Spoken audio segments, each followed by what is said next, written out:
नमस्कार दर्शक बंधु ओडिशा न्यूज 27 चैनल ले आपण मानकु स्वागत। तो चलंतु जानि नबा एबे एबे हस्तगत होइथिबा मुख्य खबर। तो एबे एबे हस्तगत होइथिबा खबर अनुसार जहा कि सुप्रीम कोर्ट स्पष्ट करिसेंति कि हैक होई परिबनी ईवीएम मशीन के टैंपरिंग मध्य हेई परिबनी।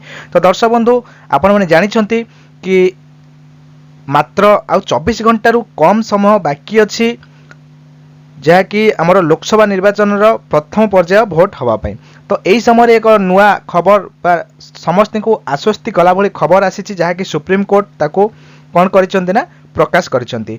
तो आज नुआ दिल्ली लोकसभा निर्वाचन 2024 आरंभ हेबाकु थिबा प्रथम पर्याय भोट पे मात्र 24 घंटा रु कम समय बाकी अछि। भोट देवार ठीक पूर्व सुप्रीम कोर्ट ईवीएम मशीन गुड़िकर सत्यता उपरे एक गुरुत्वपूर्ण शुणाणी करिसेंति। गुरुवार देश में निर्वाचित आयोग देशर सुप्रीम कोर्ट स्पष्ट करिसेंति जे ईवीएम एक स्वाधीन मशीन बा यह कोई हैक किंबा टैंपरिंग करा जाई परिबो नाही। वीवीवी पैट को पुनः डिजाइन करिबारे कोनोसी आवश्यकता नाही बोली यह सुप्रीम कोर्ट स्पष्ट करिसेंति।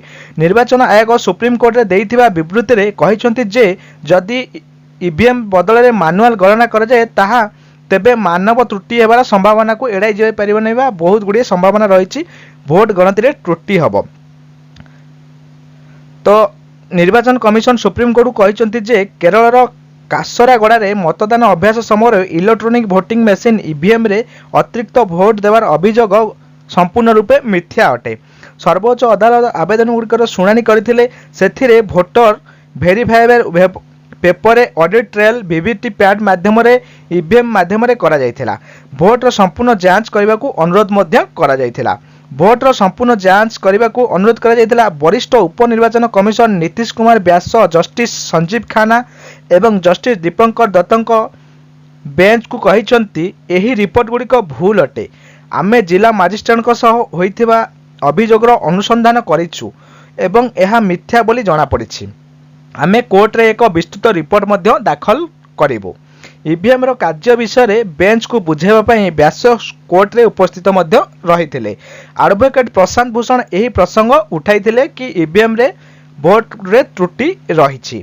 तो आवेदन रे NGO association for democratic reformers पई हाजर होइथिबा भूषण कोर्ट को कहिसंती जे मॉक पोल अभ्यास समय रे ईवीएम रो अतिरिक्त भोट देउथबा खबर रहिछि किंतु एहाकू आमर सुप्रीम कोर्ट संपूर्ण रूपे मिथ्या बोली घोषणा करिसेंती एवं यह भित्तिहीन बोली घोषणा करिसेंती एवं इलेक्शन पूर्व लोकों को आश्वस्ति देइसेंती एवं लोकों मतदान व्यर्थ जीवनी बोली कहिकी से गोटे स्पष्टीकरण करिसेंती कि आमर ईवीएम मशीन को कौन प्रकार हैक करा जाय परिबनी किंबा टैंपरिंग करा जाय परिबनी। तो ये थिला आजिर